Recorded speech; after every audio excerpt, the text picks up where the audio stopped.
আমি star cinder একটা গল্প শোনাবো আমি। একটা রাজা, তিনটা মেয়ে। তো একদিন ডাকলেন রাজাটা, বলছে, মা আমি বুড়ো হয়েছি, সবাইকে আমি জমি লিখে দেবো, আমি আমার সম্পত্তি তোমাদেরকে লিখে দেব। তোমরা তিনটা মেয়ে কতটুকু আমাকে ভালোবাসো। তো একটা মেয়ে বলতেছে, আমি চিনির মতন ভালোবাসি।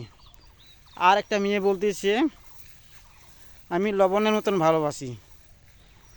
আর একটা মেয়ে বলতেছে আমি গুড়ের মতন ভালোবাসি, গুড়। তার তিনটা প্রশ্ন, একটা গুড়, একটা চিনি, একটা লবণ। তারপরে কি হলো, একটা ছোট মেয়ে বলেছি আমি লবণ দিয়ে ভালোবাসবো। হ্যাঁ, তাহলে রাজা হুকুম দিছে, ওই মেয়েটা আমি চাই না, লবণ দিয়ে আমাকে ভালোবাসবে, আর গুড় আর চিনি দিয়ে মিষ্টি দিয়ে আমাকে ভালোবাসে। আর ওই ছোট মেয়েটা পাঠিয়ে দিলেন এক সুন্দরবনে পাঠিয়ে দিছে। ওই জায়গা ভাগ আছে বা লুক আছে, ওই জায়গা নিয়ে গেছি আর রাখে দিয়ে চলে আসছি বাঁধে। লাস্টে দেখা হলো আর একটা রাজার ছেলে, ওই মেয়ের দেখা, ওই রাজার সাথে বিয়ে হলো ওই মেয়েটা। ওই তার আগের রাজাটা যাইতে যাইতে যাইতে যাইতে ওই মেয়ের বাড়িতে চলে গেছে।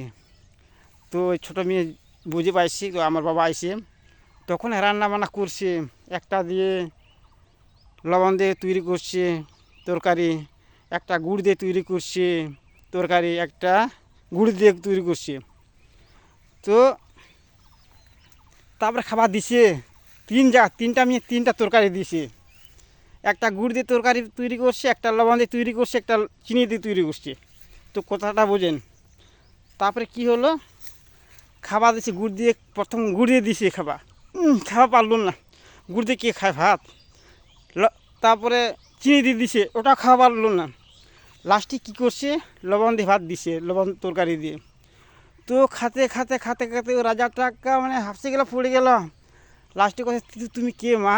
তারপর ওই খুলে দিছে, কথাটা ভাঙিয়ে দিছে, আমি তোমার ছোট ছেলে। তারপরে কী হলো, কান্দে শুরু করছে রাজাটা, জড়িয়ে ধরছে, আপন করছে। তারপরে এই কারণে আপনাকে বলছি, ভালোবাসা দিতে লাগবে বেশি বেশি করে। তো শেয়ার করো, ইয়ে করো, হ্যাঁ।